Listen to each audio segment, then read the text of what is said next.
Sanibel, Fort Myers Beach. You're also seeing inland flooding because of the inundation that you're seeing. So some of the counties in the interior of the state are seeing major water events as well. We do know that Lee, Hendry, and Glades 911 call centers are being rerouted. Those comms are down, so calls are being answered, and teams and the people that are calling are being noted, and then those local first responders will deploy as soon as it's safe to do so. Now, obviously, local responders can make decisions, but by and large, until the storm passes, they are not going to go into a situation for rescue and put their own folks at risk. And so we know that there are folks who are in the really high risk zone A evacuation zones who did not evacuate. Some have called in, and those people are being logged, and there will be a response, but it's likely going to take a little time for this storm to move forward so that it's safe for the first responders to be able to do. We are getting reports, but it's going to take a little bit more time to know exactly in terms of structural damage, but we are getting some reports of structural damage in both Lee and Charlotte counties, but I would say overwhelmingly it's been that surge that has been the biggest issue and the flooding that has resulted as a result of that. In some areas, we think it's hit 12 feet. Now, it is our meteorologists' view that the storm surge has likely peaked and will likely be less in the coming hours than it has been up to this point. But we know that this has been a big storm, and it's done a lot of damage as it is. It is going to continue to move through the state of Florida. You're going to see hurricane force winds in places in central Florida, perhaps. It's clearly a very strong tropical storm all the way until it exits the Florida peninsula in the Atlantic Ocean. There are, as much as we're focused on Southwest Florida, very important, obviously, when you have a storm of this nature. I think at landfall, it's going to be behind only the Labor Day hurricane, Hurricane Andrew, and Hurricane Michael in terms of intensity. I think we're going to end up seeing that. It may end up being a Category 5, but at a minimum, it's going to be a very strong Category 4 that's going to rank as one of the top 5 hurricanes to ever hit the Florida Peninsula. So that damage is ongoing. It's very, very important. But the fact is, there's going to be damage throughout the whole state, and people in other parts of the state, be prepared for some impacts. And you are seeing counties in different parts of the state issue evacuation orders.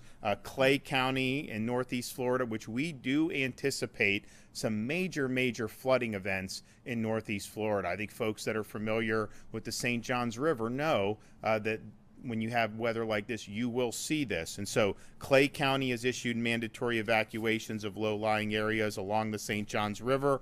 Flagler County has issued mandatory evacuations of its barrier islands, low-lying areas, and mobile homes. Nassau has issued evacuation orders for low-lying areas. St. Johns County is evacuating coastal and low-lying areas, including the city of St. Augustine, as well as the city of St. Augustine Beach.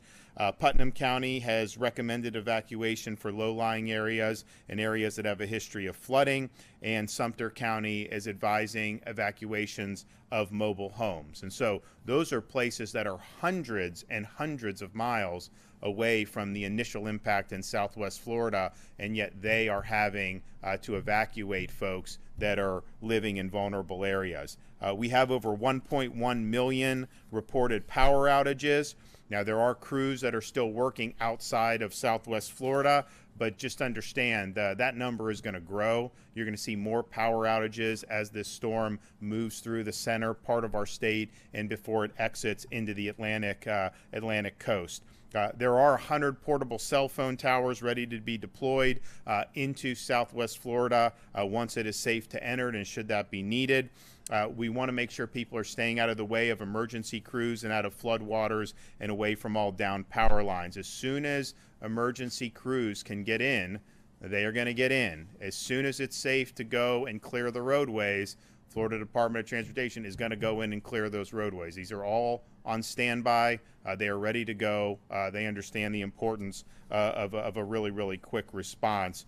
As I mentioned earlier today, we have now officially sent the letter with the request to the Biden administration for a major disaster declaration for all 67 counties, requesting the federal government do 100% reimbursement up front for 60 days to ensure that we can quickly move forward into this response and recovery phase. And I know sometimes they wait till different damage assessments are made, but in this situation, you've got a massive Category 4 storm that you compare Charlie to this. This is way, way, way bigger than Charlie. It was as strong as Charlie coming in, but Charlie was much smaller. So this is a big one, and I think we all know there's going to be major impacts. We are, not only are there 42,000 linemen, they are positioned all across the state of Florida. As soon as it's safe to go, those personnel are going to go in to resume power, and that's something that's very, very important. In terms of rescue efforts, obviously there's robust efforts in each of these counties. I mean, some of these are major counties in our state, like Lee County, Collier County. They've got great response teams. The state of Florida, we are providing a lot of support that's staged and ready to go. We have almost 250 aircraft, more than 1,600 high water vehicles, and more than 300 boats of all drafts and sizes, including 250 already stationed in the major impacted areas, and nearly 50 that are staged and immediately ready to come in. And so with water this high, these operations may need to be waterborne operations. Now, there are some where you're going to need to use the water to get to some of the barrier islands anyways. But you look at like Collier County, I mean, downtown Naples is flooded. That's probably going to subside as the time goes on, but they're prepared for a lot of different eventualities. So we're thankful for the states that have sent us resources, and we're very, very appreciative of them stepping up and helping Florida. As this storm passes your community, understand it's still a very hazardous situation. You're going to have down power lines. You're going to have a possibility of harm's way because of standing water, misuse of generators. I asked the Department of Emergency Management, Kevin, to produce for me the rundown of the fatalities through direct impacts of storms versus the aftermath. And in Hurricane Irma, there were 7 fatalities directly because of the storm, and there were 77 that were a result of post-storm. And a lot of that is standing water, down power lines, misuse of generators. So please just take precaution. Obviously, a ferocious storm coming in, very hazardous, very ominous. We know the life-threatening nature of that. But once the storm goes, once there is apparent calm, there are still plenty of hazards out there. So just please make sure that you're taking the proper precautions. I'm happy that Volunteer Florida has now activated the Florida Disaster Fund. Sometimes people say, hey, we want to help. What can we do? And there's really two things you can do. One, send some donations, money. The other can be donate your time. What's not helpful is sending items and sending things to us. We have a lot of stuff pre-positioned. If there's a need for other stuff, Kevin and his team will work. FEMA, all these other groups can work to provide that. But if you provide money to some volunteer organizations and charity groups, they can make a big impact in people's lives. And if you're willing to volunteer your time, there's going to be ways you can be put to work, because there's going to be a lot of people that are going to need help on the back end of this thing. So if you want to contribute, you can go to floridadisasterfund.org or text disaster to 20222. For those who want to come and volunteer, we have an official volunteer portal at Volunteer Florida, www.volunteerflorida.org, to find volunteer opportunities. This storm is doing a number on the state of Florida. It is going to continue to move through this state today and through much of tomorrow. And there's going to continue to be a number of adverse effects. I can tell you that as soon as it moves beyond Southwest Florida, you're going to see a massive surge of personnel and supplies to be able to help those who are in need, get people back on their feet, and help to rebuild those communities. Kevin? Yes, sir. Thank you, Governor. I think everybody should know that the governor is extremely committed to being involved in this response, and he was here with me till late last night, and he was here with me early this morning, and he has not been anywhere but very near me the entire time. So, Governor, thank you so much for your leadership in that area. I mean, it means a lot to me, and it means a lot to the leadership. As the governor said, Hurricane Ian has made landfall this afternoon as a Category 4. Winds of 155 miles an hour. I'm not going to read all the statistics that the governor's mentioned, but I'll bring a couple of new ones here. 1,100 resource requests have been we've received 1,100 resource requests. We have fulfilled 900 of those. Again, the difference of the 200 is stuff that we just cannot get out on the road right now. We're working as quickly as possible to address those needs. We have well over 200 shelters open. We have 42,000 restoration personnel. We literally have, with first responders across the state and additional ones coming in, there's well over 10,000 responders statewide ready to do stuff. As the storm makes its way across Florida, I remind Floridians to stay indoors if you're in the path of the storm. If you're sheltering in place in the path of a storm and you still have power and Wi-Fi, please visit floridadisaster.org/info to fill out our shelter-in-place survey. We've had a lot of people answer that and give us that information. That helps us provide critical information to first responders about the demographics of your household so that they can aid your family as soon as possible. Please keep in mind that first responders may not be able to immediately enter impacted areas to assist you due to the safety hazards. I will say we are planning a 3-prong response to handle that specific issue. We have personnel staged to come in via ground, via vehicles. We have personnel staged to come in via air with aerial deployed search and rescue assets. And then we also have the Coast Guard and the Florida Fish and Wildlife Commission ready to come in by sea for those barrier islands and beachfront properties. So we will have a response mechanism that involves all 3 of those arms.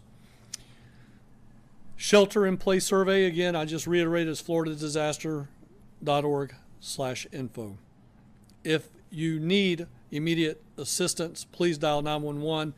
That site is not a replacement for 911.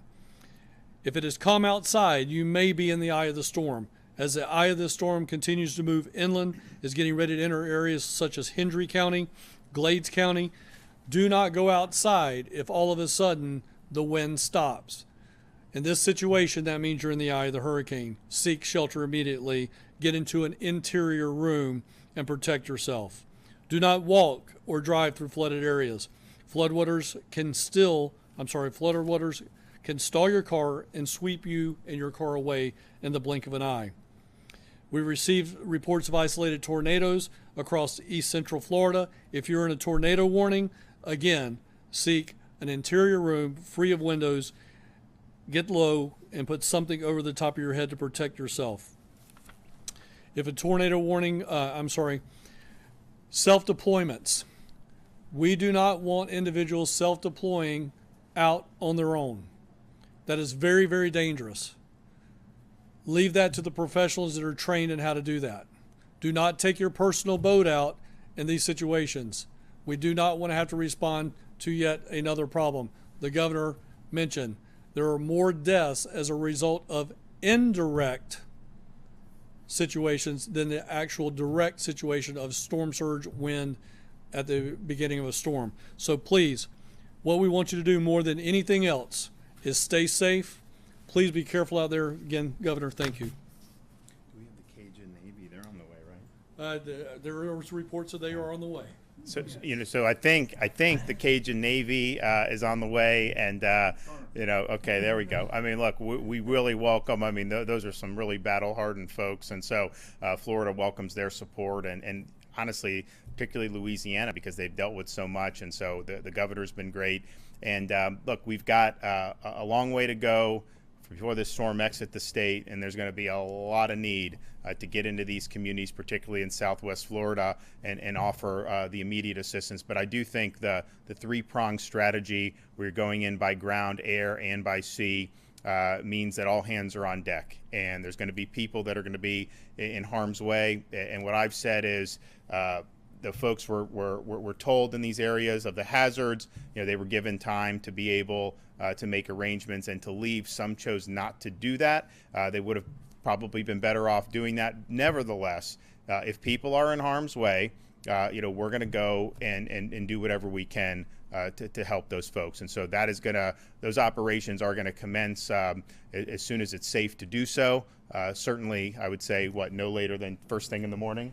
Yes, sir. Yeah, no later. As soon as it's light outside and people are able to do it, and then it begins with the clearing the roads, making sure that the electrical folks can get in there. I was able to thank a number of these linemen. We went over to Lake City, where a number of them are staged. These are great folks. They're coming from all across the country. I mean, I met people from Alabama, from Texas, from Louisiana. They're all coming to Florida. When we were driving back to Tallahassee from Lake City, I saw this beautiful sight of all these electrical vehicles coming where they had all the electrical equipment on. And these are folks that are going to help put people's power back on. It was just a procession of them. So we talked about 42,000. I'll bet you after today, there's probably going to be significantly even more. So you really are seeing just a great logistical effort to put all hands on deck in this response. Okay, any questions? Yeah, Governor, you mentioned getting calls from people who have not evacuated, calls for help. About how many calls people were we talking about here? Kevin, you want to take that? So right now, I don't want to give you a solid number because it'd be a guess. I know earlier today we had the initial report was 21, and then we, because of the 911 issues in that Southwest Florida area, we had one small rural county that was answering calls for the larger county, saying that they had hundreds of calls.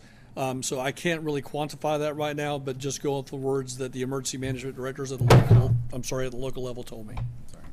Yes. Have you spoken to the president at all about getting that 100% coverage? I mean, has he? I know there's a lot of folks out there who are pushing for Florida to get that 100% coverage, but I know. So when we spoke yesterday, I mean, he said, all hands on deck, that he wants to be helpful, and he said, ask whatever you need, ask us. He was inviting us to request support, and so that we think that this is probably the best thing that we can get at this juncture, given what we're dealing with, and so hopefully we'll get a favorable response on that.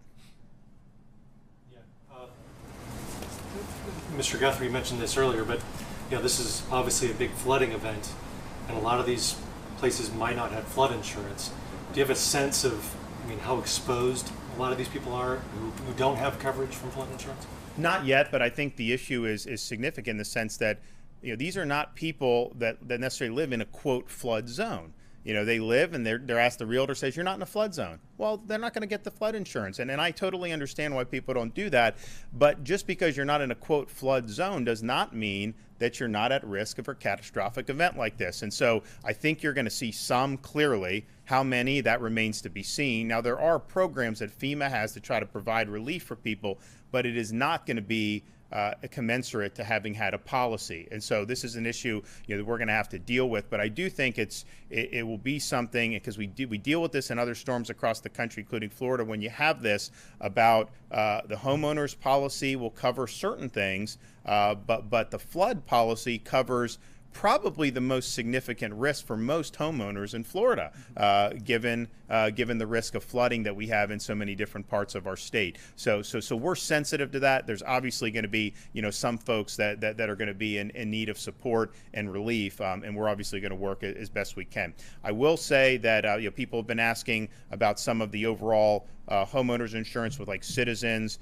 Citizens, I think right now they're between $6 and $7 billion of surplus. They're modeling, based on paying out a lot of money in claims for this, was that they would still have between $4 and $5 billion in surplus, and so they view themselves as being able to weather this. Individual carriers, they have to go through a stress test to be able to have their policies approved. And so this year they had tested under a direct impact on Tampa Bay, then what would happen. And so, they have policies, they have reinsurance, we have our RAP program, and of course the CAT fund. But for citizens, they feel very strongly that they're going to be able to handle this and still have pretty significant reserves. Okay, thanks so much. I'll see you guys.